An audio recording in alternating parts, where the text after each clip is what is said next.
Bismillahirrahmanirrahim. Assalamualaikum warahmatullahi wabarakatuh. Alhamdulillahirabbil alamin, hamdan katsiran tayyiban mubarakan fih kama yuhibbu rabbuna wa yarda. Asyhadu an la ilaha illallah wahdahu la syarikalah wa asyhadu anna Muhammadan abduhu wa rasuluhu la nabiyya ba'dah. Allahumma salli wa sallim wa barik ala sayyidina Muhammadin kama dzakarahu dzakirun al-akhyar. Wa salli wa sallim wa barik ala sayyidina wa habibina Muhammadin makhtalafal lailu wan nahar. Wa salli wa sallim wa barik ala sayyidina wa habibina wa azimina Muhammad wa alal muhajirin wal ansar. Rabbi shrah li sadri wa yassir li amri wahlul 'uqdatan min lisani yafqahu qawli. Rabbana inna nas'aluka ilman nafi'a wa qalban khashi'a wa amalan salihan maqbula wa hayatan tayyiba. Rabbana ilaika aslamna wa bika amanna wa alaika tawakkalna wa ilaika anabna wa bika khasamna na'udzu bi'izzatika an tudillana antal hayyul ladzi la yamut wal insu wal jinnu yamutun wa ba'. Teman-teman semuanya yang dirahmati Allah Subhanahu wa taala, malam ini kita bisa duduk lagi di Markas Pemuda Hijrah. Ahlan wa sahlan bikum. Selamat datang buat semua anak muda Bandung. Mudah-mudahan Bandung ini menjadi salah satu di antara mercusuar dakwah di seluruh Indonesia. Ketika pemuda-pemudanya memberikan sebuah tren yang baik kepada anak muda di seluruh Indonesia dengan gaya dan style anak muda, nongkrong di masjid, mendengarkan sharing tentang kebesaran Allah Subhanahu wa taala. Mudah-mudahan dengan kayak gitu kita bisa memperbaiki iman kita kepada Allah, memperbaiki hubungan kita dengan Allah, yang pastinya nanti Allah akan memperbaiki hubungan kita dengan sesama manusia. Jadi kaidah dasarnya, siapa yang memperbaiki hubungannya dengan Allah, man aslaha ma bainahu wa bainallah aslahallah ma bainahu wa bainan nas. Siapa yang memperbaiki hubungannya dengan Allah, Allah perbaiki hubungannya dengan manusia. Manusia di sini termasuk keluarga, tetangga, masyarakat, bahkan dengan pemimpin dengan rakyatnya, antara satu golongan dengan golongan yang lain, satu agama dengan agama yang lain. Itu semuanya diawali dengan islah ma bainana wa bainallah, memperbaiki urusan antara kita dengan Allah Subhanahu wa taala. Jadi ketika anak muda secara tren mulai berbondong-bondong datang ke rumah Allah untuk balikan sama Allah, maka Allah Subhanahu wa taala akan memperbaiki juga urusan mereka di kantornya, di kampusnya, di sekolahnya, di gedung dewannya, di istananya, dan seterusnya dan seterusnya. Dimulai dari kita balikan dulu kepada Allah Subhanahu wa taala setelah selama ini kita mutusin Allah tanpa kita sadari. Selama ini kita cuekin Allah tanpa kita sadari. Selama ini kita anggap Allah bukan prioritas dalam hidup kita tanpa kita sadari. Sehingga dengan tren anak muda mulai datang lagi ke rumah Allah, sujud sejajar antara kepalanya dengan kakinya, dan beristighfar ngajak Allah untuk balikan dalam kebaikan-kebaikan, maka Allah itu Maha Pengampun lagi Maha Penyayang. Teman-teman semuanya, malam ini kita sharing tentang diam. Benar gak sih?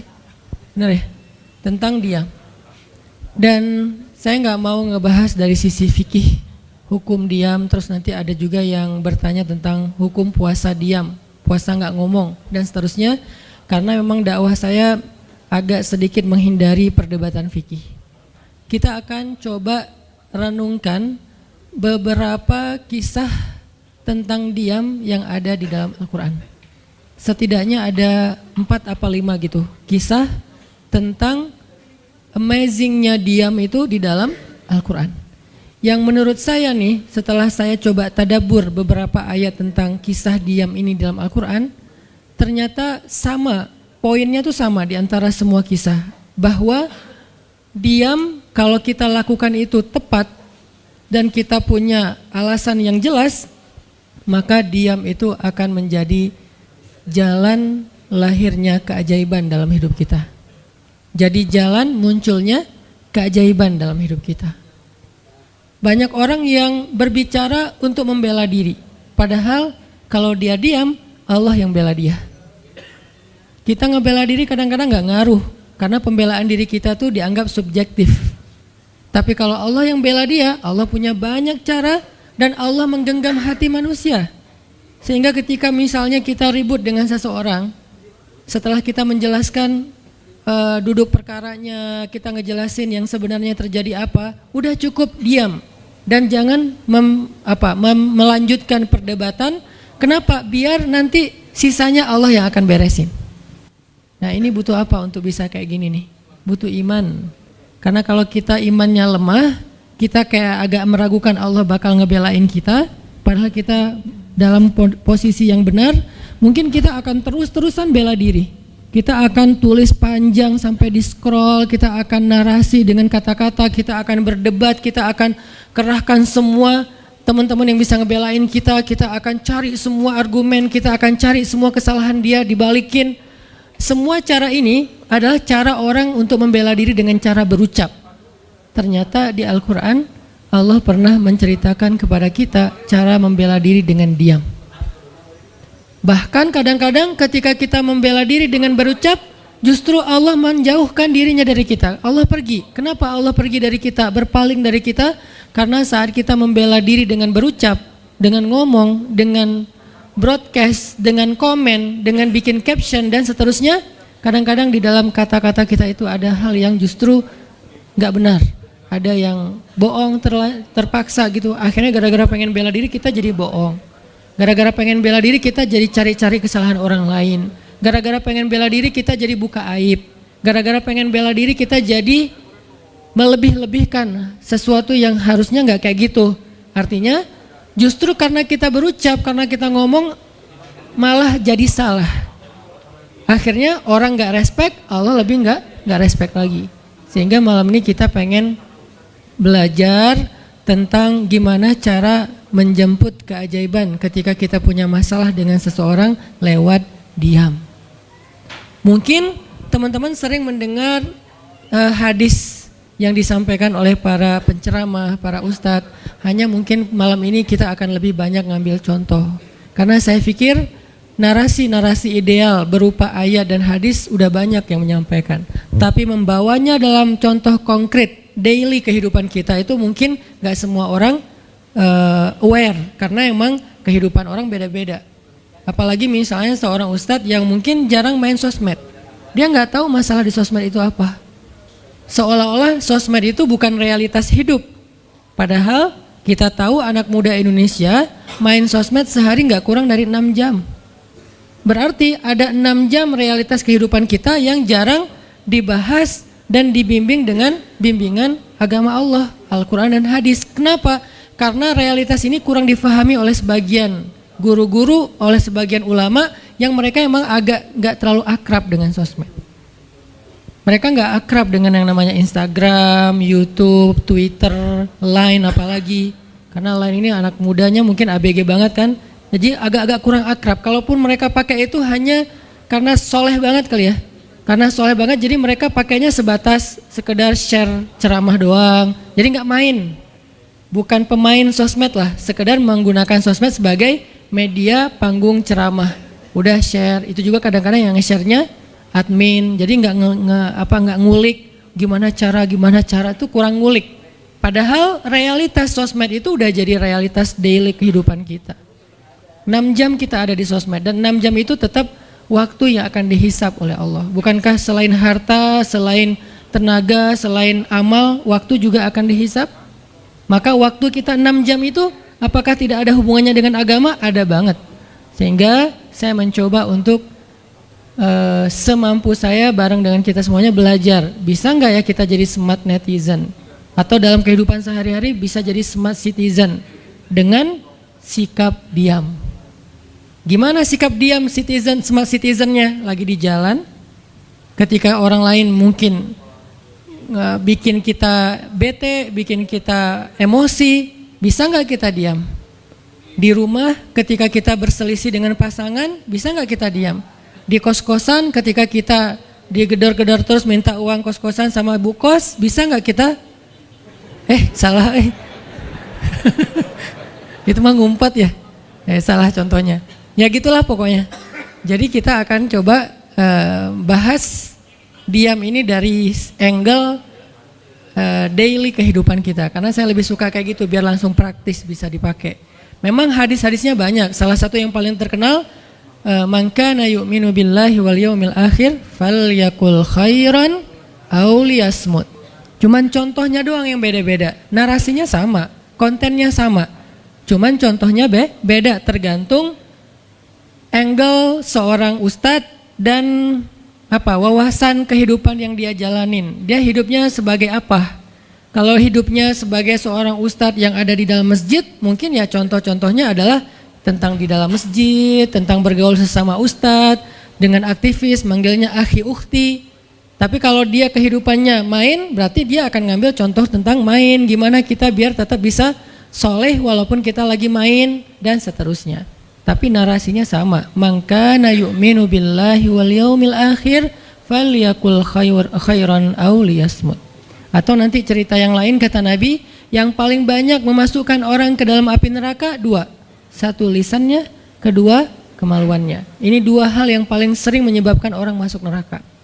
Kalau kemaluannya kita tahu artinya dia hawa nafsu, syahwat. Kalau lisan ini ngomong, justru gara-gara kita ngomong banyak, kadang itu jadi kayak pemberat timbangan keburukan kita dan itu tuh rugi gitu. Makanya kita perlu belajar, bukan saya ngajak kita, kita diam aja seharian. Kayaknya agak kurang fair juga ya. Dan saya juga nggak diam seharian. Susah kalau untuk diam seharian, apalagi sama keluarga, kan kita butuh ngobrol sama teman. Ya serealistis mungkin dan senatural mungkin. Cuman kalau lagi ada kasus, bisa nggak nih kita diam? Terutama kalau lagi ada kasus. Terutama kalau lagi ada masalah. Dan saya yakin kita tuh pasti sering punya masalah dengan seseorang. Gimana caranya kita diam? Gimana cara Nabi diam ketika diomelin oleh Aisyah radhiyallahu anha? Ngomel, diam. Aisyah ngomel kepada Nabi, nggak menceritakan aib orang lain, nggak mencela, cuman ngomel karena lagi cemburu. Nabi diam. Beres Nabi diam, baru Nabi nanya, udahan Aisyah? Udahan. Terus Aisyah mau apa? Udah. Jadi nggak didebat sama Nabi. Padahal Nabi kalau mau mendebat, hadisnya banyak banget. Tinggal sesungguhnya saya bersabda, kan beres ya. Udah selesai. Tapi kok Nabi nggak pakai hadis? Kok malah kita yang pakai hadis Nabi untuk mendebat? Sementara Nabi pemilik hadis nggak pakai hadis buat berdebat. Kalaupun beliau berdebat, perdebatan yang positif, perdebatan yang konstruktif, yang membangun, yang memberikan hasil yang insya Allah tetap menjaga akhlak. Itu yang disebut dengan wajadilhum billati hiya ahsan. Tapi kalau dengan keluarga, Nabi itu nggak suka debat. Istrinya ngambek, istrinya rame-rame nggak mau nggak mau ngomong sama Nabi, ya udah Nabi di mihrab ngomong aja sama Allah sama Jibril. Ternyata lebih dahsyat lagi. Ketika Nabi di mihrab ngomong sama Allah dan Jibril doang, akhirnya istri-istrinya lebih dari seminggu ngerasa kayak nasib kita gimana ya, kok Nabi udah nggak mau ngomong sama kita lagi, kok kita digantung gini gitu kan ya. Akhirnya turunlah ayat Al-Quran yang menegur istri-istri Nabi gara-gara perilaku mereka kepada Nabi. Ini menunjukkan bahwa ayat-ayat tentang diam itu menjadi solusi itu luar biasa loh. Dan saya pengen malam ini sebagai motivator, katanya sebagai motivator saya pengen memotivasi kita supaya kita percaya diam itu solusi. Diam itu keajaiban. Nggak usah komen itu ternyata, nggak nge-replay komen head itu ternyata bagus. Nggak usah terlibat dalam perdebatan di sosmed, itu tuh bagus banget. Saya hari ini tadi sore posting tentang update berita di Palestina, ada seorang perempuan yang ditembak di perbatasan sama orang Israel. Kenapa saya turn off si komennya? Karena saya tahu ini akan mengundang emosi. Jadi takutnya malah kemana-mana kan, jadi ngomong politik, jadi ngomong apa, mending di turn off aja deh. Tapi kalau yang lagi saya dibully, saya biasanya nggak nge-turn off. Yang di turn off tuh hal-hal yang sifatnya memunculkan polemik yang semakin melebar, jadi kurang produktif. Akhirnya kita offin dulu komennya. Tapi saya tetap pengen share itu biar orang update berita dari sana tuh lagi apa. Dan mudah-mudahan saya berharap itu di repost orang banyak, akhirnya jadi minimal membangun awareness masyarakat dunia bahwa Palestina itu layak untuk merdeka. Dari dulu udah layak untuk merdeka sejak mereka dijajah oleh Israel. Itu aja doang sih kampanyenya. Tapi saya nggak mau kampanyenya melebar kemana-mana sehingga di offin dulu aja komennya. Kenapa? Off komen itu kadang-kadang bagian dari diam baik. Ngapain juga kita ladenin komen yang macam-macam, walaupun mungkin komennya itu ada yang kita berpihak sama dia, sefaham dengan dia, ada yang beda, tapi tetap aja saya lihat kadang-kadang komen itu berlebihan. Sampai muncul kalimat-kalimat mencela, sampai marah-marah, sampai caps lock tanda seru kan ya.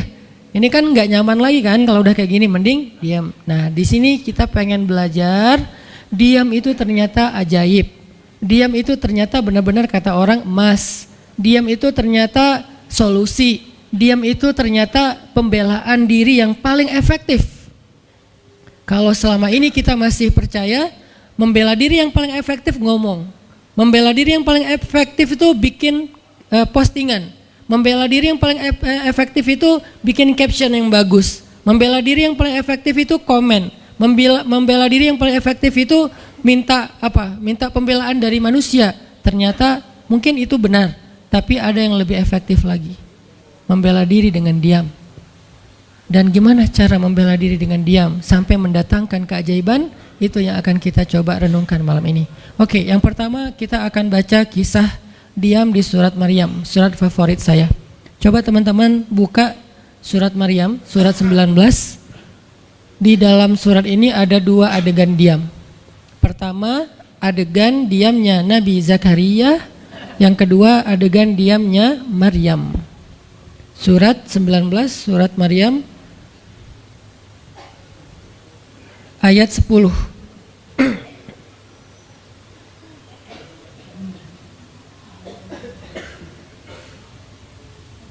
Sekaligus kita pengen belajar kalau kita lagi diam pas kita dicerca, ketika kita disakiti, ketika ada masalah dengan seseorang, kalau kita diam kita ngapain gitu kan gitu ya, nggak diam doang kan, kita ngapain. Nah di sini kita belajar surat 19, surat Maryam ayat 10 dan 11. Kita tilawah bareng-bareng ya, saya baca habis itu teman-teman ikutin.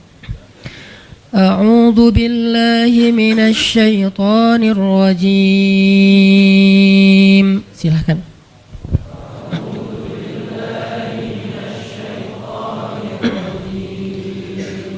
Bismillahirrahmanirrahim.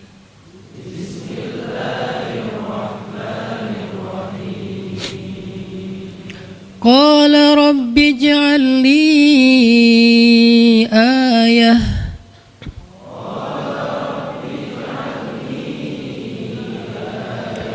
Qala ayatuka alla tukalliman nasa thalatha layalin sawiyya.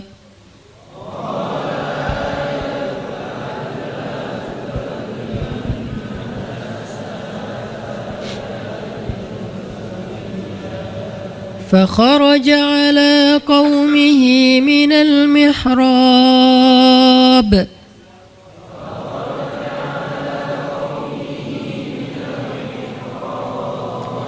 فأوحى إليهم أن سبحوا بكرة وعشيا.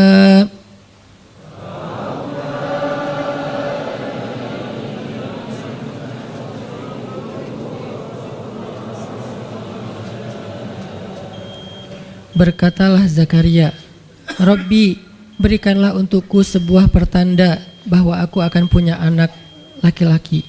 Allah berfirman, tanda-tanda bagimu adalah engkau tidak akan bisa berbicara dengan manusia selama 3 malam berturut-turut. Maka keluarlah Zakaria kepada kaumnya dari mihrabnya dan memberi mereka isyarat supaya mereka bertasbih kepada Allah setiap pagi dan petang. Ini adalah adegan, kita lanjutin sekitar 2 menit sebelum azan. Ini adalah adegan ketika Nabi Zakaria dapat berita gembira akan punya anak laki-laki. Karena Nabi Zakaria berdoa minta anak laki-laki dari sejak nikah sampai usia 80 tahun. Kurang lebih sekitar 50 tahun berdoa. Lama banget, ya Allah beri anak, ya Allah beri anak.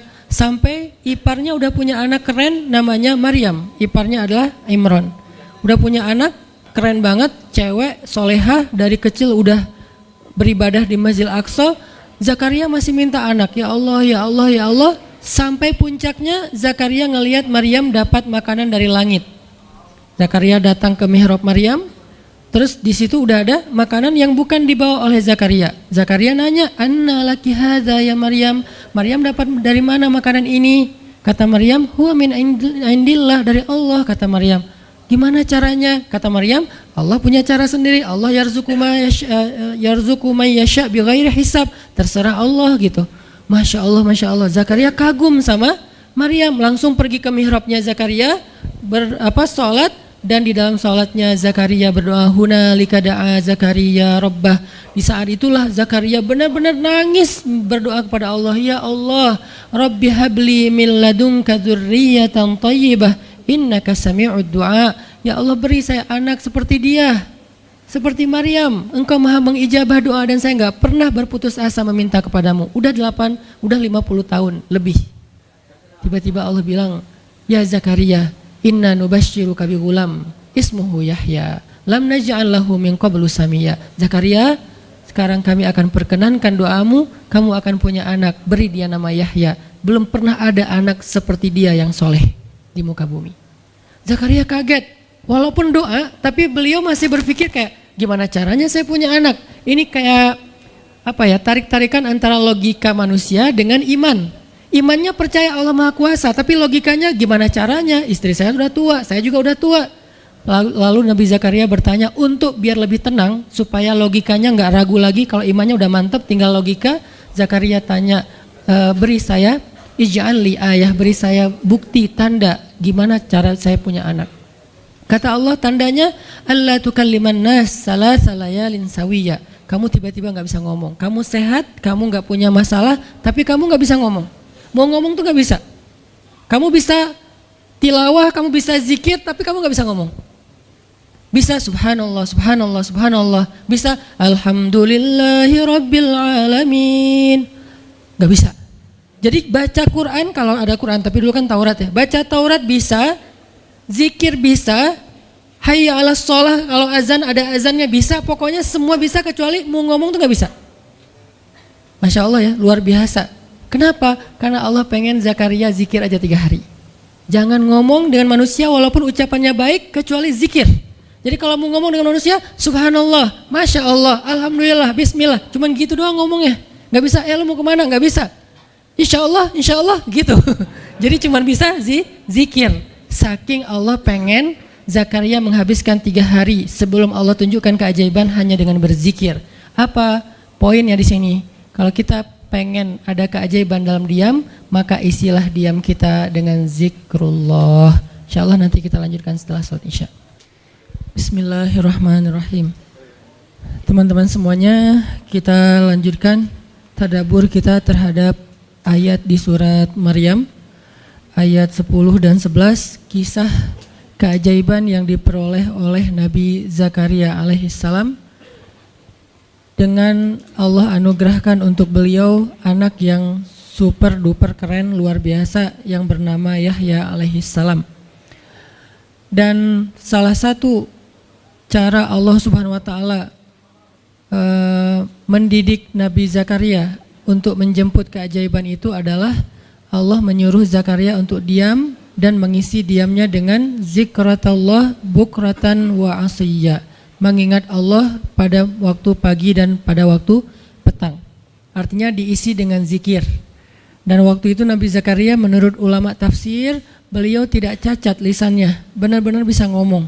Hanya tidak bisa bicara dengan manusia tapi bisa berzikir. Jadi beliau bisa zikir, bisa mengucapkan kalimat-kalimat Alkitab yaitu Taurat. Beliau bisa membaca ayat-ayat Allah, beliau bisa mengucapkan kalimat bismillah dan seterusnya, tapi nggak bisa ngomong dengan manusia. Dan itu terjadi selama 3 malam. Dan akhirnya setelah 3 malam, Nabi Zakaria tiba-tiba dapat berita gembira kalau istri beliau hamil. Ini pelajaran penting banget buat kita.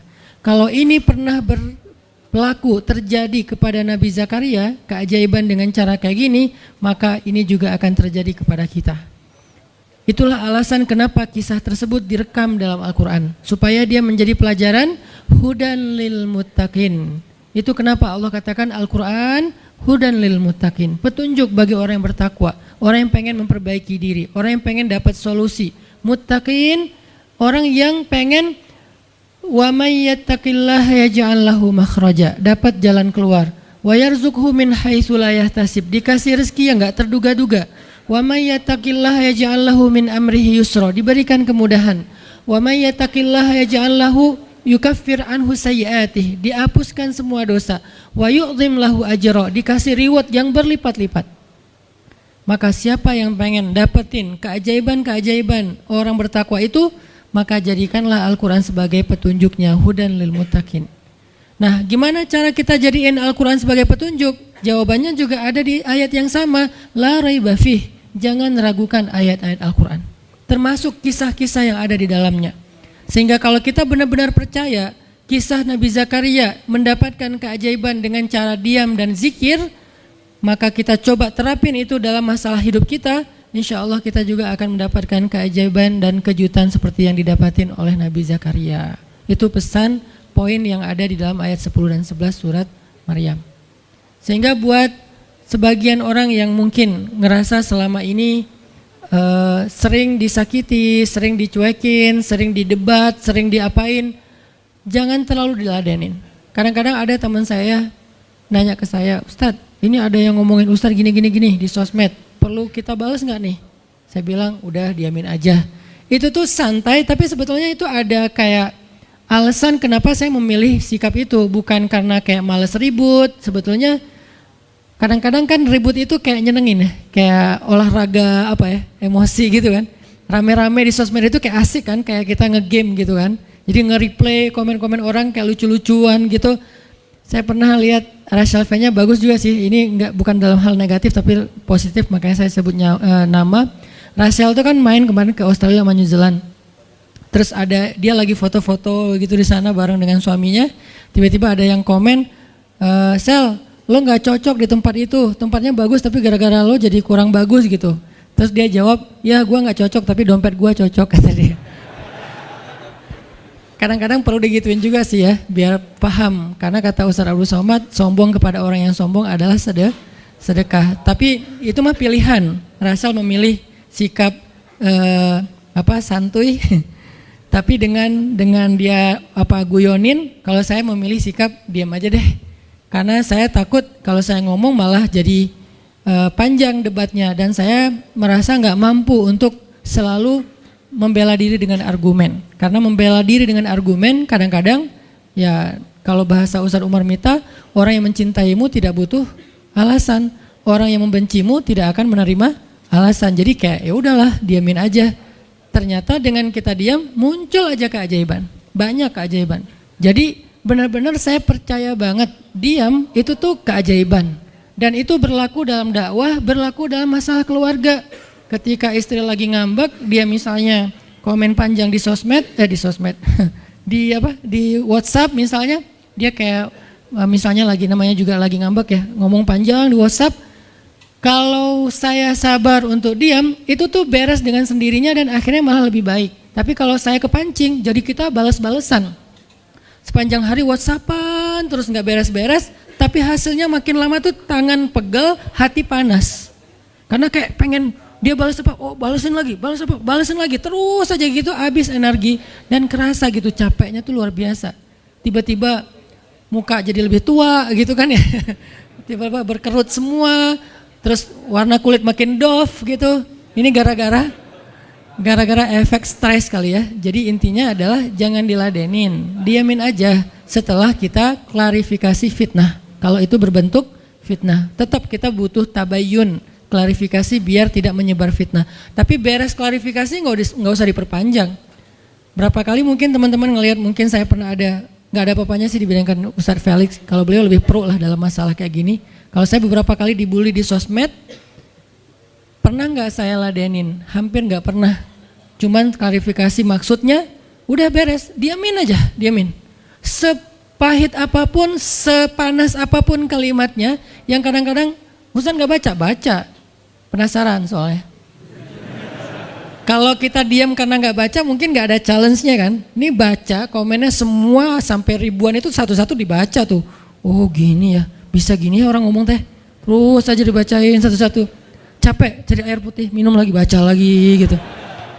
Terus sampai beres dibaca itu. Mungkin 2 hari lah baru khatam. Saking banyaknya komen. Tapi mencoba lagi belajar, bukan udah jago enggak, sama sekali enggak. Mencoba lagi belajar, bisa enggak setelah udah panas banget, gergetan banget beberapa, udah bisa banget tuh dibalesin, di replay. Jangan deh, ada yang udah di replay panjang, dihapus lagi enggak jadi. Kenapa? Karena masih belajar yakin diam itu keajaiban. Dan selama ini saya ngebuktiin diam itu emang keajaiban. Kenapa? Karena Allah pernah mengisahkan kisah Zakaria dan kisah-kisah yang lain, bagaimana mereka dapetin keajaiban dengan cara diam. Ini yang kita coba pengen rubah sedikit persepsi kita. Nggak selalu bela diri dengan ngomong. Kadang kita bela diri itu dengan diam. Nggak selalu kita dapetin keajaiban itu dengan hanya mengandalkan manusia. Tapi justru kita dapetin keajaiban saat kita mengandalkan Allah Subhanahu Wa Taala. Itu tuh dahsyat. Yang kedua, sekarang setelah Nabi Zakaria dapat keajaiban anak yang soleh banget, sampai Allah kisahkan di ayat 13 gimana solehnya dia, 14, 15 dan seterusnya. Sekarang kita baca kisah kedua, yaitu kisah Sayyidah Maryam, yaitu ada di ayat 26. Petikannya ada di, cuplikannya ada di ayat 26. Kalau kisah Maryam mah dimulai dari ayat 16 ya. Tapi yang masalah diam itu ada di ayat 26, 27, 28 dan 29. Bismillahirrahmanirrahim. Silakan.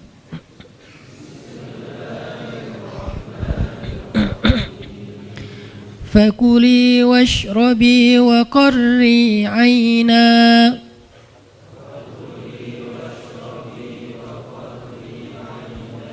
fa imma tarayinna minal bashari ahadan fakuli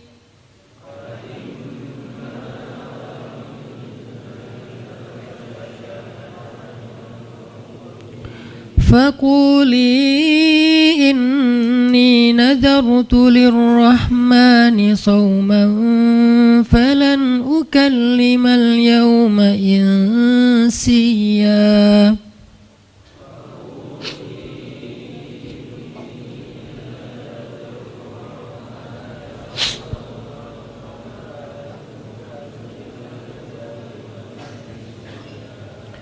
فأتت به قومها تحمله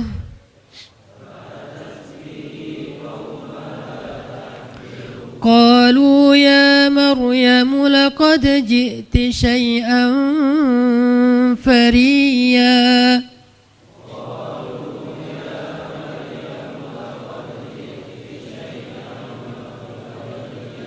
يا أخت هارون ما كان أبوك امرأ سوء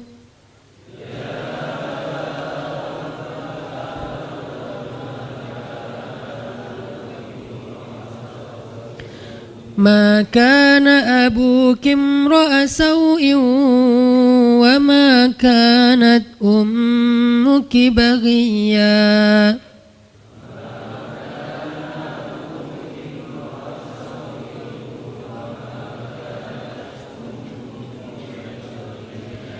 فأشارت إليه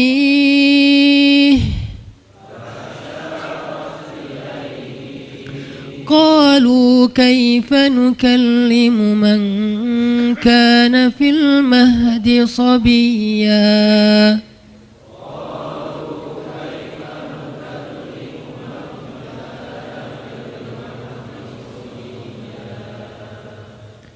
Dan maka makan dan minumlah dan bersenang hatilah engkau wahai Maryam, dan jika engkau bertemu dengan seseorang katakanlah sesungguhnya saya telah berazam untuk berpuasa pada hari ini dan saya tidak akan berbicara dengan manusia pada hari ini.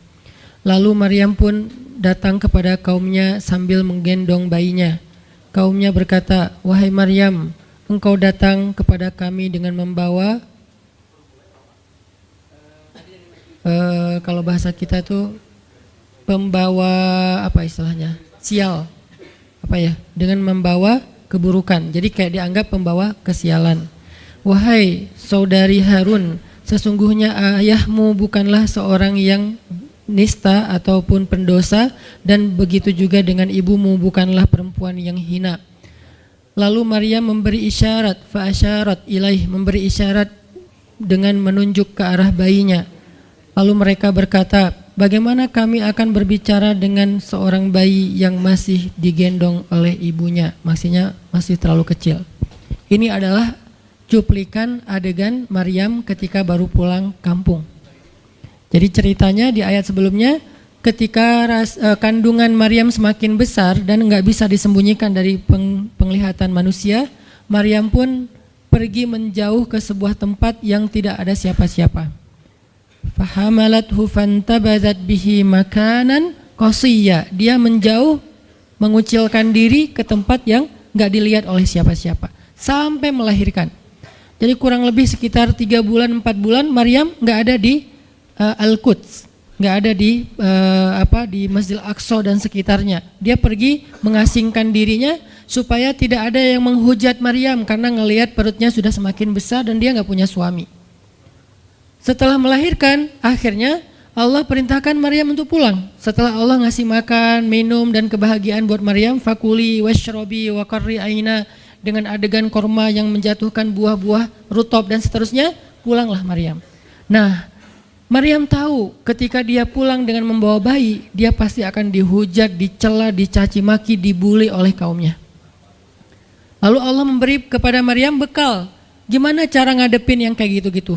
Kata Allah, kalau kamu ketemu manusia, ketemu orang-orang, ketemu kaummu, bilang ke mereka, saya tidak berdebat hari ini. Saya nggak akan berdebat. Jadi dia tetap bisa ngomong, tapi dia bilang, saya nggak akan berdebat. Saya nggak akan bicara dengan siapapun hari ini, karena saya sudah bernazar untuk diam. Bilang kayak gitu kepada kaummu. Maka fa'atat bihi qaumaha tahmiluh. Maka datanglah Maryam kepada Al-Quds, kepada kota Al-Quds dengan membawa bayinya yang digendong. Datang. Baru dari ujung kota kelihatan Maryam, muncullah orang-orang Bani Israel semuanya rame di pasar-pasar mereka, semuanya menghadang Maryam. Maryam tiba-tiba dihadang di gerbang kota Al-Quds. Gak boleh masuk kota Al-Quds. Tadinya ada yang satu orang lihat, Maryam, langsung dia datang ke kota, dia umumkan ke semua orang, wahai Bani Israel, perempuan yang hina yang kita cari-cari sekarang sudah datang membawa bayi haramnya, membawa bayi selingkuhnya, membawa bayi hasil zinanya. Akhirnya orang-orang yang ada di Masjidil Aqsa, yang ada di rumah-rumah, yang ada di pasar, semuanya berkumpul di depan gerbang kota, menghalang Maryam masuk. Kebayang nggak perasaan Maryam? Padahal dia itu lahir di situ, dia beribadah di situ, ayahnya orang situ, ulama pula, pamannya Nabi pula di situ, tapi dia sekarang dihadang oleh semua penduduk Al-Aqsa, penduduk Al-Quds, Bani Israel. Ketika Maryam mendekat, mereka mengatakan, "Ya Maryam, laqad ji'ti syai'an fariya." Ini bahasa Al-Quran. Kalau aslinya lebih tercela daripada ini, karena ini bahasa Al-Quran yang tinggi, Allah menggunakan bahasa simbolik saja. Yang terjadi, mereka mencela Maryam. Mereka bilang, Maryam kamu pembawa sial, Maryam kamu perempuan hina, Maryam kamu tukang zina, Maryam kamu selingkuh, Maryam kamu ternyata pelakor, segala macam.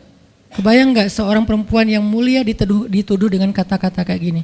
Sedih, pengen jawab, pengen bilang, saya ini nggak pernah berbuat dosa, ini nih Allah yang ngasih kepada saya nggak punya suami dan saya diberikan anak yang suci dan segala macam. Enggak.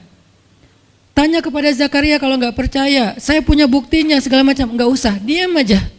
Maryam bisa ngomong kalau mau. Maryam by the way adalah perempuan secerdas Sayyidah Aisyah. Dia itu kayak Aisyah cerdasnya, kayak Khadijah bijaksananya, kayak Fatimah lembutnya, kayak Asia sabarnya. Maryam itu istimewa. Sampai sebagian ulama mengatakan Maryam satu-satunya nabi dari perempuan. Satu-satunya nabi dari golongan perempuan. Sebagian kecil ulama ada yang menyebutkan demikian. Sehingga mereka menyebut Maryam alaihassalam. Saking Maryam ini keren banget, istimewa banget. Tapi jumhur ulama sejarah mengatakan Maryam bukan nabi, tapi dia perempuan soleha, orang soleh, bahkan satu dari 4 perempuan sempurna di muka bumi, dan tidak ada yang kelima. Cuman ada 4. Kamula minar rijali katsir, kata Nabi. Laki-laki yang sempurna itu banyak, yaitu para rasul dan para nabi. Walam yakmul minan nisa illa arba'ah. Tidak ada perempuan yang sempurna kecuali 4. Asiyah istri Fir'aun, kemudian Maryam anaknya Imran, kemudian Khadijah istri Rasulullah, dan Fatimah bintu Rasulullah. Artinya Maryam ini istimewa banget. Dia kalau mau argumen, dalilnya lebih banyak daripada para rabi-rabi Yahudi yang ada di situ. Karena ketika Maryam dulu berkhidmat di Masjid Aqsa, Maryam itu nggak belajar seperti yang lain-lain. Karena kan dulu orang Bani Israel itu paling anti sama cewek ya. Buat mereka perempuan itu kasta kedua. Seolah-olah perempuan itu nggak punya hak yang sama dengan laki-laki. Laki-laki punya hak belajar di Masjid Aqsa, perempuan nggak boleh. Ini kesenjangan gender di masa Bani Israel dulu. Jadi kalau ada yang mau nuduh Islam sebagai tidak memperhatikan masalah gender, dia harusnya baca sejarah. Justru Islam, Al-Quran, Taurat, Injil mengangkat perempuan untuk setara dengan laki-laki. Awalnya perempuan itu hina di masyarakat Bani Israel, dianggap pembawa sial. Sampai masyarakat jahiliyah sebelum Islam datang, apa yang terjadi dengan bayi perempuan? Dibenamkan dalam pasir hidup-hidup, dibunuh, dilempar dari bukit supaya mati langsung seketika. Kenapa? Termasuk Umar pernah membunuh bayi perempuan. Umar radhiyallahu an. Kenapa dia sedih banget? Karena dia ingat masa lalu ketika dia pernah membunuh bayi perempuan. Kenapa mereka membunuh bayi perempuan? Karena dianggap perempuan ini membawa sial. Tapi datang Islam mengubah tradisi itu, mengubah persepsi publik. Yang tadinya perempuan dianggap hina, dalam Islam dikatakan surga ada di bawah telapak kaki ibu. Muncul harga diri perempuan naik. Apalagi sebaik-baik kalian, yang paling baik untuk istrinya, dan aku yang paling baik untuk istriku di antara kalian. Muncul lagi hadis, kalau seandainya laki-laki mau bersabar terhadap istrinya, maka harusnya dia bersabar 70 kali sehari kalau dia disakiti oleh istrinya. Yang ke-71 baru dia boleh marah.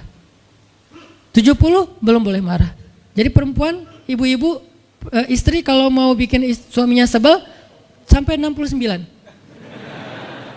Atau 70 boleh lah. Tapi yang ke-71, nah ini udah layak dimarahin. Tapi kan gak pernah ada sampai 70 kan. Paling juga 10%-nya lah, 7 kali sehari. Dan itu istiqomah setiap hari. Hari ini kok kamu gini lagi sih, kemarin udah beda hari. Jadi beda hitungannya, 0 lagi mulai dari awal. Tapi nanti ada hadis penyeimbang. Nabi itu kan bijaksana banget. Yang diajarin bukan cewek doang, cowok juga diajarin. Ketika hadisnya supaya memuliakan perempuan ada, nanti ada lagi hadis laki-laki. Seandainya seorang perempuan menjilat luka dan darah dan nanah di tubuh suaminya, itu belum bisa membayar satu saja kebaikan suami kepada dia. Jadi menjilat lukanya aja belum bisa bayar kebaikan, terus ngapain marah-marah coba. Sehingga dua-duanya ada nasihat untuk suami. Kalau istrinya lagi ngambek, namanya juga lagi sedih, ya udah kamu sabar aja 70 kali. Untuk istri jangan ngambek, karena kalau kalian berbuat baik aja belum bisa bayar kebaikan mereka. Terus gimana dong Ustadz? Ya udah, sekarang solusinya adalah sama-sama mengambil sisi baiknya. Kayak gitu nasihat Nabi. Makanya saya agak kurang setuju kalau khutbah Jumat itu memakai hadis menjilat darah dan nanah. Karena yang dengar suami. Wah bener nih khutbah Jumat, saya senang banget khutbah Jumat hari ini. Pulang-pulang, mah tadi khutbah Jumat keren banget. Nih mah, kebenaran aku catat. Nih mah, gak bisa. Kalau khutbah Jumat, pakailah hadis sabar 70 kali. Menasihati suami. Kalau majelis taklimnya ibu-ibu, masalah tadi seandainya saya boleh menyuruh manusia sujud kepada manusia, saya suruh sujud istri kepada suami. Masing-masing ada hadisnya, jangan disilang. Ini gak bijak dalam ceramah, karena harusnya memberi nasihat yang bisa memperbaiki, bukan menambah tuntutan baru. Wah benar nih, kalau suami saya dengar, untung harusnya suami saya datang, Ustadz boleh enggak acara selamatan di rumah saya nanti temanya ini gitu. Kalau perlu ngundang Ustadz yang dia kenal, request dulu untuk ngemojokin pasangan, ini enggak bijak. Balik lagi ke cerita tadi, Maryam tuh pintar banget, cerdas banget. Dari kecil dia udah hafal Taurat. Ibarat anak sekarang hafal Quran. Dan lebih sulit ngafal Taurat daripada Quran. Kenapa? Karena bahasa Al-Quran itu sastra banget. Jadi ngafalnya itu kayak ngafal syair. Itu aja udah susah kan? Kebayang gak ngafal Taurat? Lebih sulit lagi tuh. Dan Maryam dari usia di bawah 5 tahun udah khatam Taurat. Udah tahu tafsir Taurat usia 7 tahun. Bahkan saking keren dan pinternya Maryam, kadang-kadang ketika Maryam ngobrolin tentang Taurat sama Zakaria, itu Zakaria sampai geleng-geleng kepala. Maryam, gitu maksudnya? Sampai nanya ke Maryam, gitu om maksudnya. Maryam ngomongnya ke Zakaria udah kayak ngajar gitu. Saking pinternya Maryam. Jadi hadis-hadis Zakaria, Maryam hafal. Kan para anbiya itu punya hadis kan? Hadis Zakaria dihafal oleh Maryam. Tauratnya Musa dihafal oleh Maryam. Kebijaksanaan para nabi dihafal oleh Maryam. Dia dari usia 10 tahun itu udah jadi ulama besar Maryam. Artinya kalau misalnya orang mau berargumen dengan Maryam, dia punya banyak bahan, dia punya banyak narasi. Dia lagian Maryam itu pintar ngomong. Tapi Maryam diam. Jadi kalau kita ngerasa pintar ngomong, pintar komen, pintar apa, tetap aja kita punya alasan harusnya kita diam. Karena Maryam yang lebih daripada kita ternyata juga diam. Akhirnya Maryam diam. Dikatakan ya ukhta Harun. Diingatkan lagi dengan kemuliaan keluarga Imran. Ya ukhta Harun ma akana abuki imra'asau wa ma kanat ummuki baghiyya. Ayah kamu itu Imran loh Maryam, kamu enggak malu punya bayi di luar pernikahan sementara keluarga kalian itu keluarga baik-baik. Apa kamu tega menyakiti ayahmu, mencoreng nama besar dan nama baik keluarga besarmu? Dan seterusnya. Maryam makin luar biasa, panas banget, sedih banget. Dan Maryam itu yang lebih berat lagi teman-teman. Mungkin kalau kita digituin agak kebal ya. Terutama cowok lah. Cowok kalau digituin agak kebal karena emang kurang berperasaan sih kalau cowok ya. Coba lihat dari angle cewek. Cewek itu lebih peka loh dari kita. Kita mah mungkin lebih mudah lah diam. Diomelin, diam aja. Karena kita kan orangnya agak santuy gitu kan. Kalau cewek tuh gak bisa gitu. Makanya lihat angle ini dari angle cewek. Kalau tadi Zakaria, sekarang Maryam. Dan Maryam lebih peka daripada semua cewek yang ada di muka bumi. Lebih perasa lagi daripada perempuan yang ada di muka bumi. Sangat-sangat pemalu. Saking pemalunya, ketemu cowok keren, ta'awuz coba. Cewek itu perasaannya lebih dalam daripada kita. Jadi kalau misalnya cewek-cewek, Maryam tuh gak punya, ketemu cowok keren aja dia ta'awuz. Siapa cowok keren yang ditemui Maryam? Jibril. Gabriel loh yang ditemuin. Dan waktu itu Jibril menjelma. Apa? Fatamassala laha basyaron sawiyya. Jibril menjelma sebagai basyaron sawiyya. Allah yang ngomong tuh, cowok keren. Allah yang bilang keren. Kalau kita merasa udah paling keren, menurut Allah biasa-biasa aja. Karena Allah pernah menciptakan Yusuf, Allah pernah menciptakan Muhammad, Allah pernah menciptakan Yahya. Kita merasa paling keren, Allah pernah menciptakan Sarah, perempuan paling keren juga, Aisyah, Fatimah. Jadi buat kita kayak udah kegeeran paling keren se-Bandung gitu kan ya. Menurut Allah mah biasa. Kalau Jibril, Allah sendiri yang bilang dia tuh emang keren. Jibril emang bukan malaikat, tapi kalau ketemu manusia, kecuali para nabi, Jibril itu menjelma sebagai manusia. Supaya tidak terlihat wujud aslinya. Karena gak kuat orang ngelihat wujud aslinya Jibril. Nabi Muhammad aja pertama ngelihat Jibril dengan wujud aslinya pas di Gua Hira itu lari tuh. Takut, saking ngerinya Jibril tuh. Jangankan manusia, malaikat aja segan sama Jibril. Jibril lewat, malaikat gak berani malaikat. Kenapa saya bilang kok disegani? Allah yang bilang di Al-Quran, dia itu malaikat yang disegani. Dzu mirratin. Dzu mirrah kalau bahasa kita, malaikat yang sangat berwibawa. Sehingga di antara malaikat aja gak ada yang sembarangan bicara sama Jibril. Mau bicara sama Jibril kayak, aduh segan, malu, gitu malaikat. Cuman gak pakai, itu mah Sunda ya. Pokoknya malaikat mah gak berani ngomong sama Jibril saking segannya. Kenapa? Gagah banget wujud aslinya. Ketika dia membentangkan sayapnya, itu sayap menutupi timur dan barat. Jadi matahari, bulan, bintang udah gak kelihatan. Yang kelihatan cuma Jibril dengan keagungannya. Itu belum Allah ya, baru ciptaan Allah. Jibril, salah satu makhluk Allah yang paling agung. Sehingga saking kerennya Jibril, Allah gak menyebutnya dengan nama malaikat. Padahal golongannya malaikat, tapi Allah menyebutnya dengan Ruhul Quds, Roh Kudus, yaitu Jibril. Nah ketika ketemu dengan Maryam, Jibril bermisal itu menjelma sebagai basyaran sawiyah, cowok keren banget. Saking kerennya Jibril, Umar aja terkesima ngeliat Jibril. Pernah Jibril datang ngajarin iman, Islam, ihsan kepada Nabi Muhammad, dan Umar ngeliat Jibril terkesima, gak bisa ngomong, diam aja, benar-benar speechless banget nih Umar. Jibril udah pulang, Baru Nabi nanya, Umar tahu nggak itu siapa? Hah, apa Rasul? Gitu. Saking masih kayak terkesima. Apa Rasul? Tahu nggak barusan siapa? Siapa ya Rasulullah? Saya nggak kenal orang itu, kok keren banget. Kata Rasul, itulah Jibril. Masya Allah, itu Jibril. Ya Alhamdulillah bisa ngeliat Jibril langsung, tahu gitu tadi. Gitu ya. Kalau bahasa kita mah udah langsung pengen foto-foto kan sama Jibril. Kebayang nggak cowok sekarang lihat Jibril? Baru lihat apa?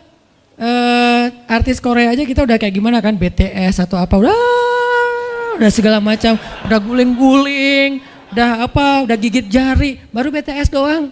Kadang-kadang nggak ngeliat BTS langsung, cuma lihat di TV doang udah aku nggak bisa gini, aku nggak bisa gitu kan ya. Belum ketemu Jibril loh. Jadi nggak ada lah artis sekeren Jibril. Baru Yusuf aja udah pada ngiris tangan, belum malaikat. Sampai ketika cewek-cewek ketemu Yusuf, mereka bilang apa? Ini bukan manusia, ini malaikat. Jadi gantengnya Yusuf itu bukan ganteng-ganteng apa? Itulah. Ganteng kok hewan gitu kan. Ini ganteng-ganteng malaikat. Belum ada tuh film atau sinetron itu. Yusuf itu ganteng-ganteng ganteng-gantengnya tuh malaikat. Levelnya tuh level malaikat. Jadi kalau ada Jibril, ada Yusuf kayak, nih yang mana Yusuf, mana Jibril ya? Keren dua-duanya. Nah Jibril datang ketemu Maryam bukan di atas panggung rame-rame, berdua, coba intimate banget kan. Kalau di atas panggung teriak-teriak nggak keren lah, biasa aja. Ini tuh berdua, private banget. Di satu ruang kecil, berdua nggak ada yang tahu, tiba-tiba Jibril berdiri di depan Maryam, senyum dengan khas senyumnya malaikat yang mematikan gitu. Maryam pas buka mata lagi zikir ngelihat Jibril depan matanya keren banget, langsung Maryam bilang apa? A'udzubillah. Wibawa banget kan Maryam. A'udzubirrahmani minka in kunta taqiyya. Jadi emang elegan sih orang-orang soleh itu. Dia langsung nunduk, dia bilang a'udzubirrahmani minka in kunta taqiyya. Aku berlindung kepada Allah yang Maha Rahman. Kenapa ngomongnya Rahman? Karena keren. Kalau enggak keren, a'udzubillah. Karena keren, a'udzubirrahman. Tapi masih ta'awuz, cuman pakainya Rahman karena Allah tuh Maha Pengasih yang udah bikin kamu tuh keren. Diksinya luar biasa ya. Maryam enggak bilang a'udzubillahi minasyaitonirrajim. Enggak, ini enggak layak dibilang syaitan, ini terlalu keren. Jadi enggak bisa a'udzubillah, a'udzubirrahman. Berarti Maryam itu pinter. Sampai dia bisa memilih diksi Asmaullahil Husna. Dia enggak pakai diksi Allah, dia pakai diksi Ar-Rahman. Karena yang datang itu wajahnya tuh wajah orang baik. Tapi keren. Akhirnya a'udzubirrahmani minka in kunta taqiyya, kata Maryam. Jibril juga elegan, faham maksud Maryam. Maksudnya kamu siapa? Itu pertanyaannya. Maryam gak nanya, kamu siapa ya? Enggak gitu. Kan kayak culun-culun kayak caper gitu kan. Kamu siapa ya? Aku ada salah sama kamu. Enggak gitu sih Maryam ngomongnya. Saking elegannya Maryam, dia nanya kamu siapa tapi pakai kalimat zikir. Keren gak sih? Kita kadang-kadang zikir a'udzubirrahmani minka in kunta taqiyya. Artinya apa Mbak? Sama-sama gak elegan ya. Kalau Maryam sama Jibril dua-duanya elegan. Bahasa orang elegan itu emang banyak kode sih. Jadi kita mah yang polos-polos kayak gini, yang remeh-remeh rempeyek gak jelas gini, ya gak akan paham kalau gak baca tafsir. Makanya kalau mau theater of mind, baca Quran itu pakai tafsir, pakai kisah, baru kita ngerti kondisinya. Oh gitu banget ya, dahsyat banget ya kejadian waktu itu. Jibril datang dengan wujud yang kerennya. Maryam pengen nanya kamu siapa? Kok tiba-tiba masuk ruangan saya? Tapi bahasanya a'udzubirrahmani minka in kunta taqiyya. Aku berlindung kepada Allah yang Maha Baik darimu kalau kamu takut kepada Allah. Maksudnya kamu siapa? Takut gak kamu sama Allah? Baru Jibril mengatakan, saya adalah utusan Allah, berarti malaikat, untuk memberi kabar kepadamu kalau kamu akan punya anak. Baru Maryam melihat, gimana saya punya anak? Ya udah ada obrolan nih. Dan mereka udah biasa aja, oh Jibril, saya kira siapa? Udahlah, nggak mungkin. Artinya udah kayak gitu nih kesolehan Maryam. Artinya Maryam itu orang yang sangat peka banget, perasaannya dalam banget. Terus nanti ketika Maryam melahirkan anak, tahu nggak kata-kata Maryam apa? Ya laitani mittu qabla hadza wa kuntu nasyam mansiya. Saat Maryam merasakan sakitnya kontraksi, mau melahirkan Isa, Maryam itu sambil kontraksi sambil bilang, ya laitani mitu qabla hadza wa kuntu nasyan mansiya. Aduhai seandainya saya mati aja sebelum kejadian ini dan saya dilupakan oleh manusia seolah-olah saya tidak pernah ada. Kenapa Maryam ngomong kayak gini? Maryam ngebayangin betapa malunya dia nanti kalau harus membawa bayinya ketemu Bani Israel yang pada bawel. Bani Israel itu terkenal kaum yang paling bawel. Bawelnya banget. Kalau kita baca Al-Baqarah itu isinya kebawelan Bani Israel. Kata Nabi Musa, sembelihlah Al-Baqarah. Al-Baqarah itu kan banyak, yang warna apa? Cari yang warnanya bersih. Yang bersih kan juga ada belang-belangnya nggak dikit.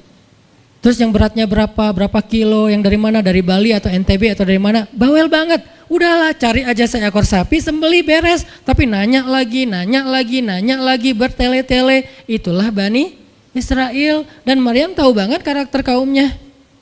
Jangankan dengan fitnah kayak gini nih, ketemu Nabi yang udah menyampaikan hal yang benar aja, itu di debatnya tuh habis-habisan. Apalagi dengan kondisi Maryam. Makanya Maryam takut banget, dia nggak kuat menanggung malu. Kalau kita mungkin masih kuat lah nanggung malu, kadang-kadang malah malu-maluin gitu kan. Kalau Maryam nggak kuat nanggung malu, berarti orang yang seperti ini harusnya kan berat banget untuk diam kan, nggak akan kuat diam, harusnya dia ngomong gitu, dia belain diri. Tapi Maryam itu sisi lainnya adalah perempuan yang mukminah, siddiqah, sangat yakin sama Allah. Allah suruh diam, ya udah diam. Gimana pun dihujat, diam. Kata Allah diam. Ya Allah mereka bilang saya itu berzina, diam. Ya Allah bilang ini anak haram, ini anak saya nih, anak yang mulia. Anak yang satu-satunya ketika lahir nggak disentuh setan di antara manusia loh. Satu-satunya manusia ketika lahir nggak disentuh setan. Nabi Muhammad setannya malah diislamkan. Beda, kerannya itu beda. Kalau Isa nggak disentuh setan. Kalau Nabi Muhammad setannya malah masuk Islam. Masing-masing punya keistimewaan lah. Tapi satu-satunya manusia yang lahir nggak disentuh setan cuman Isa. Kita semuanya pernah disentuh. Lahir langsung. Apa sih lo datang-datang ke dunia nambah-nambahin kerjaan gua gitu kan. Kita nih orang biasa, jadi pas lahir tuh udah ada langsung setan bisik-bisik, yuwaswi sufi sudurinas, makanya disuruh azan kan, karena kenapa? Biar nggak dibisikin sama setan. Dan kalau bisa suara azan kita harus lebih lembut daripada suara setan, karena setan juga kayak nge-tricky gitu. Saya ibu kamu, anak bayi dinina bobokan sama setan, hiduplah iblis gitu-gitu kan. Jadi kayak di dokter nama setan, iblis itu keren, iblis itu soleh, iblis itu baik, tapi pakai bahasa nasyid. Lagunya tuh kayak akustik gitu, lembut banget gitu kan. Makanya suara muazin kalau azanin anaknya yang lembut, jangan azan Allahu Akbar, asyhadu alla ilaha illallah. Dia malas ke masjid nanti kalau udah dewasa. Kenapa? Gue malas banget dengan suara ini nih. Salahnya siapa coba? Salah ayahnya. Belajar azan di Al-Latif sama Muzammil sama Teras Tahfiz biar azannya tuh kayak Allahu Akbar. Bayinya senyum-senyum. Ntar gue bisa lebih dari itu. Canda. Intinya adalah Maryam itu pemalu banget. Jadi dia bisa banget untuk ngebales, tapi dia diam. Sampai akhirnya fa'asyarat ilaih, dia memberi isyarat. Arti memberi isyarat, dia nunjuk ke arah Isa alaihissalam yang masih digendong, kalau kalian mau ngomong aja sama bayinya. Allah yang nyuruh kayak gitu. Makin kayak marah dan makin menjadi-jadi orang Bani Israel ketika Maryam memberi isyarat nunjuk ke arah Isa. Mereka bilang, "Ya Maryam, kamu udah gila apa? Sekarang kamu nyuruh kami bicara dengan bayi yang masih dalam gendongan ibunya?" Benar, Maryam tuh ternyata udah stres gila. Dia gara-gara ditinggal sama selingkuhannya, sekarang dia jadi orang gila. Wah, luar biasa tuduhan kepada Maryam. Maryam diam aja, sedih, nahan air mata. Tapi bukan emotikon yang menggenang air mata di sini ya. Nahan aja air mata sampai kemudian Allah datangkan keajaiban, jadikan bayinya bicara. Qala, Isa bicara. Panjang lagi omongannya Isa. Ibuku ini baik, ibuku begini-begini, saya itu hamba Allah, saya itu anak yang suci, saya itu begini-begini, sampai beres baru mereka pada pulang karena mereka merasa terbantahkan semua tuduhan palsu mereka kepada Maryam. Masuklah Maryam, disambut mulia oleh beberapa orang. Maryam itu perempuan mulia, Allah mendatangkan dia sebagai keberkahan. Tadi dituduh pembawa sial, sekarang disebut pembawa berkah. Mulailah Maryam terkenal. Isa dididik, kemana Isa pergi, anak-anak kecil segengnya Isa pengen jadi temannya Isa. Gue temannya Isa lo, gue temannya Isa lo. Gak lama kemudian Isa jadi temannya Yahya. Ketika dia udah bisa main sama Yahya, main berdua sama Yahya. Kemana-mana berdua. Yahya, Isa. Tapi usianya agak jauh berbeda. Ketika Yahya udah masuk SD, Isa barulah lahir. Jadi kayak agak sekitar 7 sampai 10 tahun lah kurang lebih mereka jarak usianya. Tapi pas Isa udah remaja, mereka udah nyambung ngobrol. Nah, kelebihan masing-masing, kalau Yahya ini penghafal kitab Taurat, datang Isa, Yahya menghafal kitab Injil. Yahya Nabi, Isa Rasul, satu level di atas Nabi. Kalau Nabi mengikuti ajaran Rasul sebelumnya, kalau Rasul membawa ajaran baru. Jadi sebelum Isa lahir, Yahya mengikuti ajaran Musa dengan kitab Tauratnya. Setelah Isa lahir, Yahya mengikuti ajaran Isa dengan kitab Injilnya. Jadi bisa dibilang Nabi yang mengikuti dua ajaran Rasul, Yahya alaihissalam. Dia menghafal dua kitab suci sekaligus, Taurat dan Injil. Perempuan, Maryam radhiyallahu anha, dia menghafal kitab Taurat dan Injil dari anaknya sendiri. Inilah kisah Maryam yang mendapatkan keajaiban dengan cara diam. Terakhir, kisah Nabi Muhammad SAW ketika beliau bahasa lebih tepatnya, dalam tanda petik ya, biar nggak bisa disalahin, kayak didiemin lah sama istri-istri beliau, gara-gara istri-istrinya ngambek. Di dalam surat At-Tahrim, surat 66, coba kita buka, surat 66. Ini juga kalau teman-teman baca kisah surat ini tuh luar biasa ya. Kita kayak baca novel atau kayak nonton film, keren banget. Saya memang senang banget dengan sirah Nabi dan para anbiya, dan terutama kalau sirah ini berbentuk storytelling, bukan data sejarah ya, karena membaca data sejarah itu emang agak-agak liar sih. Tapi kalau storytelling kan kita adegan ya, wah seru ya, itu lebih keren daripada Disney, Marvel, Endgame, satu apalah. Lebih seru baca sirah kalau kita paham. Surat 66 ayat 4. Ayat 5. Ayat 5. Itu tuh ceritanya, saya langsung ke ceritanya aja. Ceritanya kan waktu itu Nabi itu punya kebiasaan kalau habis asar sampai maghrib, Nabi ngapain pertanyaannya? Apa sih yang dilakuin Nabi antara asar dengan maghrib?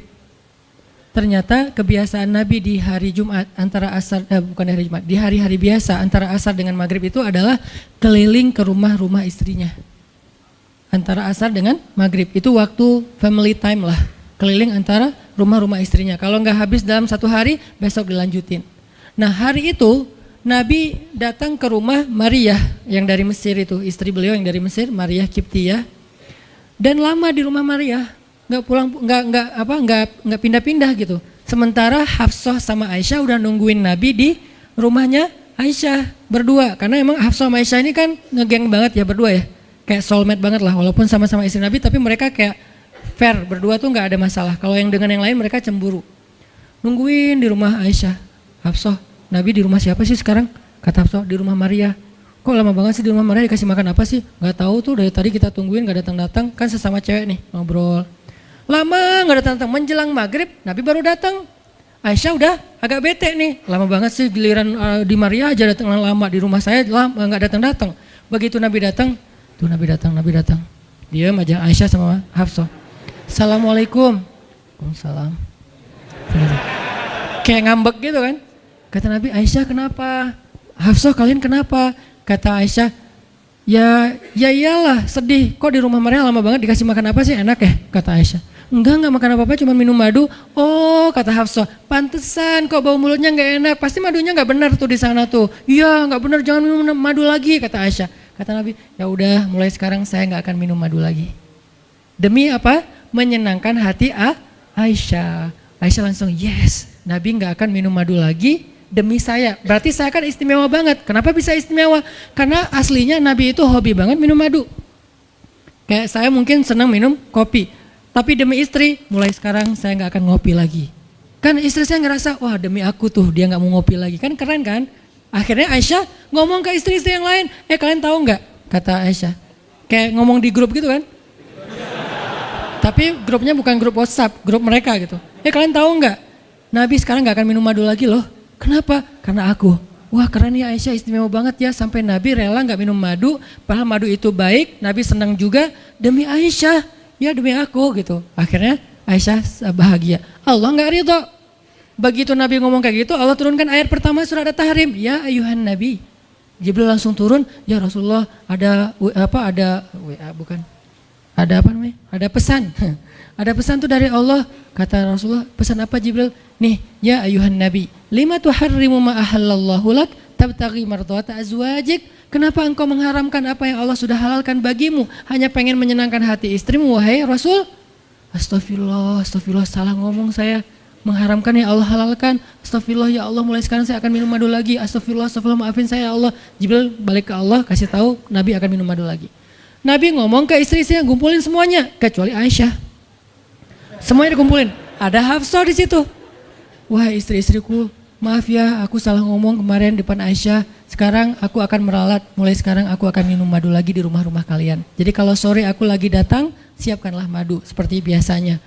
Terus istri-istri Nabi ngerasa, Masya Allah Nabi sekarang minum madu lagi demi kita, gitu kan ya. Kan antara mereka kan saling pengen nunjukin siapa yang paling istimewa kan. Demi kita sekarang Nabi udah minum madu lagi. Nabi sampai meralat kata-katanya. Akhirnya ternyata kalimat itu sama Hafsah disampaikan ke Aisyah. Kalau bahasa sosmed kita di capture, di forward. Kan bahaya banget kan. Disampaikan ke Aisyah. Aisyah tuh lihat Nabi sekarang minum madu lagi loh. Demi siapa coba? Demi kami. Aisyah, innalillah, jadi Nabi gini. Cuman Aisyah nggak sampai ngomong kayak kita. Dasar ya cowok di mana aja sama gitu.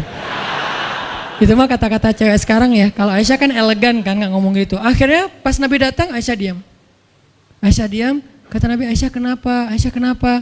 Oh jadi gitu. Di belakang ternyata sekarang minum madu lagi. Hah?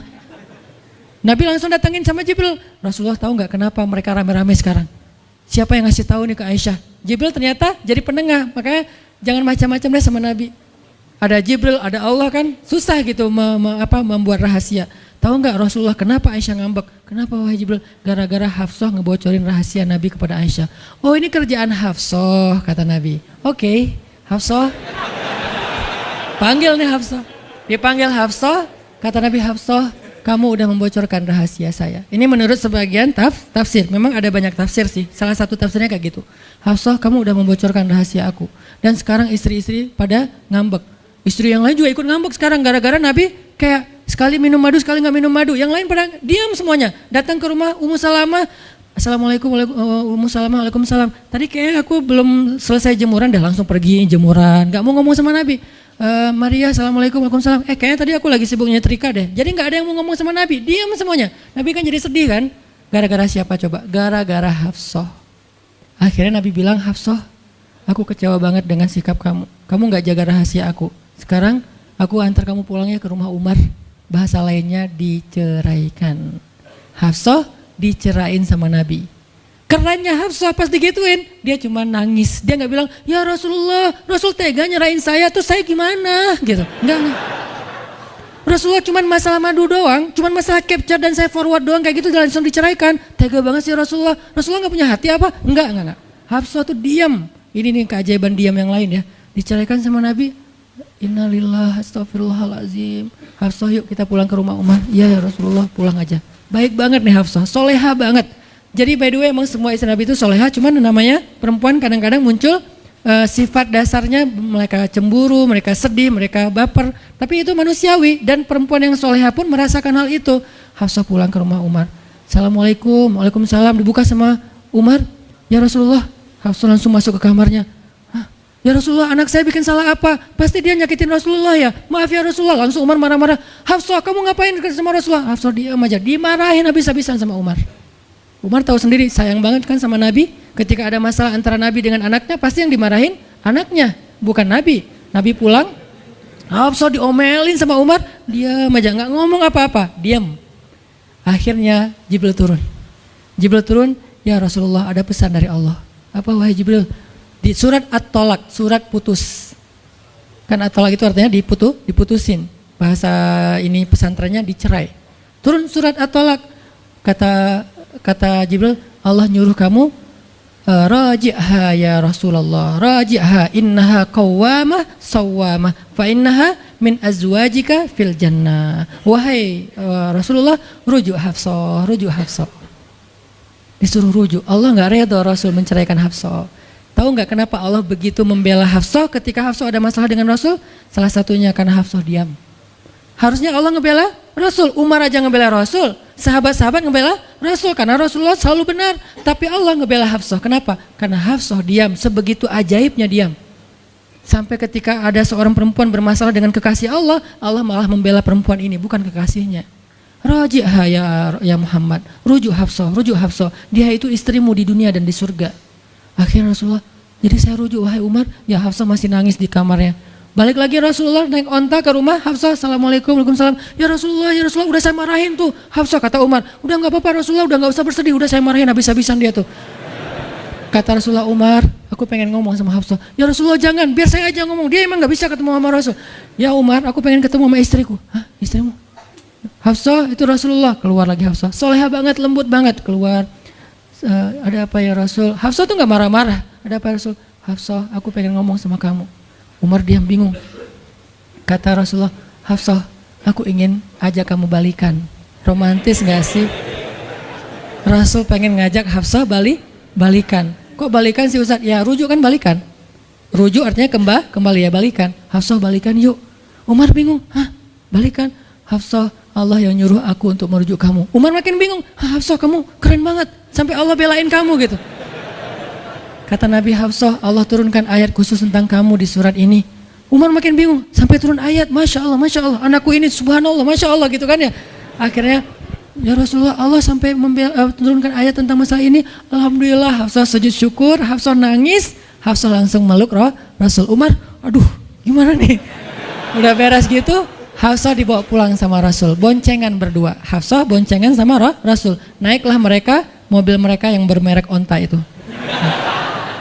Gimana cara pulangnya? Di depan rumah Umar, Rasulullah langsung berlutut, langsung ngasih tangan buat Hafsah. Hafsah megang tangan Nabi, injak lutut Nabi, naik ke atas onta. Itu tuh romantis banget. Lalu Rasulullah bonceng Hafsah. Tadi kan cerita Hafsah dicerai sama Nabi itu kan heboh di grupnya istri-istri Nabi kan? Hafsah dicerai loh. Jangan-jangan kita juga dicerai. Soalnya Nabi udah gak mau ngomong sama kita. Astagfirullah. Jadi grup Nabi, istri-istri Nabi itu pada khawatir kalau mereka juga sama nasibnya dengan Hafsah. Pada bingung.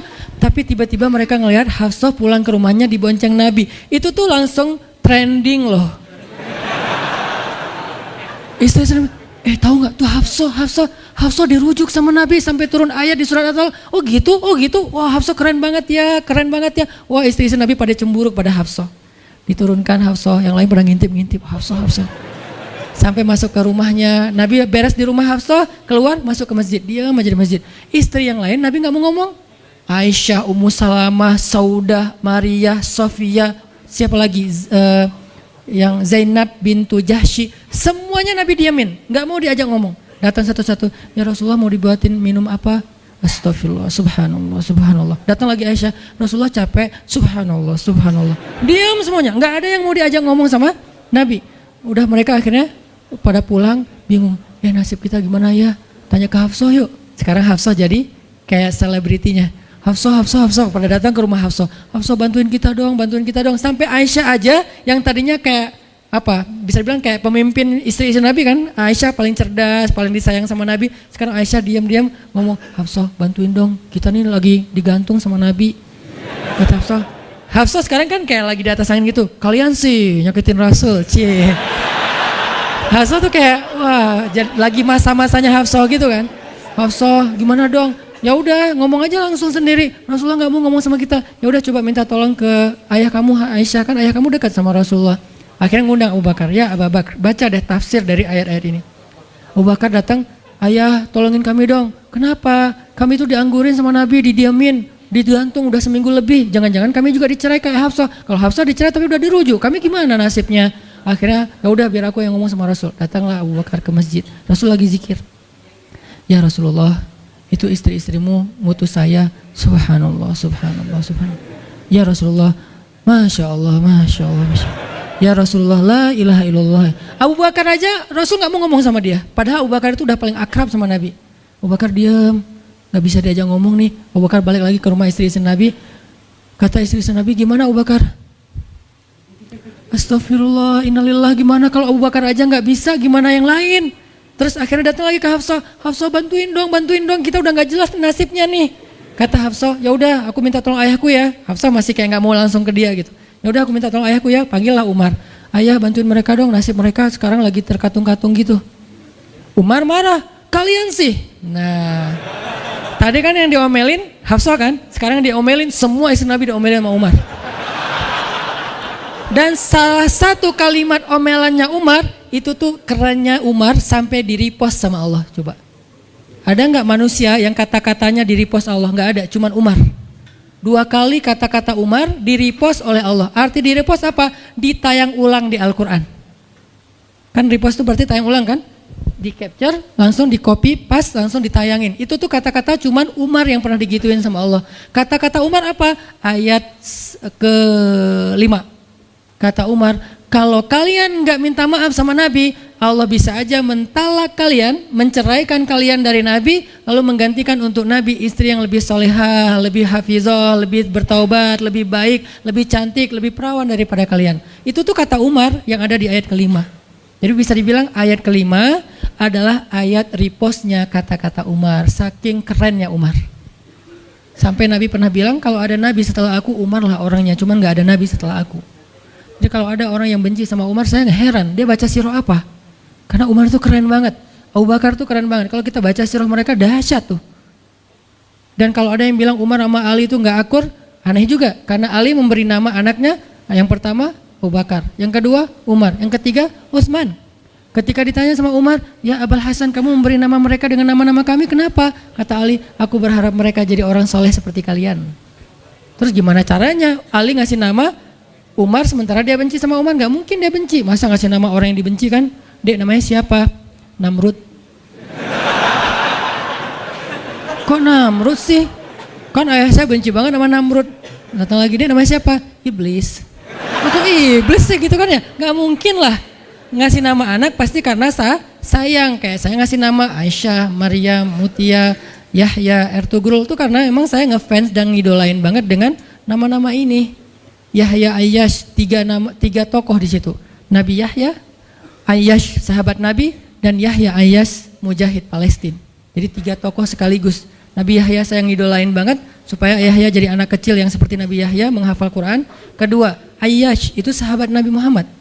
Kemudian yang ketiga, Yahya Ayyash sekaligus itu nama mujahid Palestina yang paling pintar ngerakit banyak senjata-senjata untuk ngelawan Israel, dan dia dibunuh sama Israel. Saking Israel benci sama Yahya Ayyash, untuk membunuh Yahya Ayyash mereka ngebom 1 blok untuk membunuh Yahya Ayyash, dan mudah-mudahan dia syahid dalam dalam kejadian itu. Artinya saya ngefans gitu. Ali juga kayak gitu. Balik lagi ke cerita tadi, akhirnya ngundang Umar. Umar datang ke Rasulullah. Ya Rasul, saya diutus istri-istrimu. Subhanallah, subhanallah. Ya Rasul, bicara dong, kasihan mereka kayak digantung. Ya Rasul, apakah engkau menceraikan mereka semua? Baru Rasulullah ngeliat ke arah Umar. Rasulullah tersenyum. Rasulullah bilang, enggak wahai Umar. Allahu Akbar, kata Umar. Dia langsung takbir, Allahu Akbar. Istri-istri Nabi dengar suara takbirnya Umar, itu pertanda, kode, berarti berita gembira. Istri-istri Nabi juga Allahu Akbar, rame gitu kan. Umar masuk ke rumah istri Nabi. Wah Umar, busyra ya Umar, busyra berita gembira. Wahai Umar, ya berita gembira, kalian tidak diceraikan oleh Nabi. Tapi jangan macam-macam lagi ya. Ya Umar, ya. Akhirnya sujud syukur semuanya. Beres sujud syukur, mereka bilang, kita masak-masak yuk untuk Rasul, yuk syukuran. Di rumah siapa? Ya di rumah Hafsah lah. Akhirnya mereka masak-masak di rumah Hafsah. Pas sudah beres masak-masak, mereka ngundang Nabi untuk pulang. Tapi yang berani ngomong sama Nabi cuman Hafsah. Hafsah, kita udah beres masak nih, minta dong Nabi pulang ke rumah. Ya udah tenang, biar aku yang minta. Hafsah datang, ya Rasulullah, kami masak-masak loh untuk Rasul, yuk pulang yuk. Ya Hafsah, udah beres Nabi zikir, sujud, beliau balik sama Hafsah. Sampai ke rumah Nabi, udah selesai lah urusannya. Apa yang terjadi setelah itu Ustadz? Udah gak ada riwayatnya, jadi gak bisa diriwayatin. Pokoknya beres itu mereka pun hidup bahagia selamanya. Apa pelajarannya di sini? 2 orang di sini dapat keajaiban lewat diam. 1 Hafsah, Allah suruh rujuk gara-gara dia diam. Kedua Nabi, diam aja sambil zikir sampai akhirnya Allah beri pelajaran yang berharga. Istri-istri yang tadinya ngambek serentak semuanya insaf bahasa kita, sadar dan mereka minta maaf kepada Rasulullah. Jadi kalau istri lagi ngambek, lagi ngomel, diam. Isilah diam kita dengan zikir. Tapi zikirnya bukan auzubillahi minasyaitonirrajim, auzubillah. Jangan, dia bukan setan. Dia hanya lagi ngambek. Subhanallah, masya Allah, alhamdulillah. Yang paling efek itu la haula wala quwata illa billah. Itu ngefek banget. Mudah-mudahan ini bisa menjadi penyemangat, motivasi untuk kita semuanya. Betapa kata as-samt, as-sukut, diam aja dalam Islam itu adalah kebaikan yang luar biasa dahsyat. Mudah-mudahan itu bisa jadi behavior, perilaku kita sehari-hari, perilaku kita di sosial media, perilaku kita di jalan, di rumah, dimanapun. Sehingga orang yang sudah hijrah, udah ngaji, mukmin, harusnya bisa menjadikan diam sebagai bentuk pembelaan diri kalau dia ada masalah. Barakallahu fiikum. Subhanakallahumma wa bihamdika asyhadu an la ilaha illa anta astaghfiruka wa atubu ilaik. Assalamualaikum warahmatullahi wabarakatuh.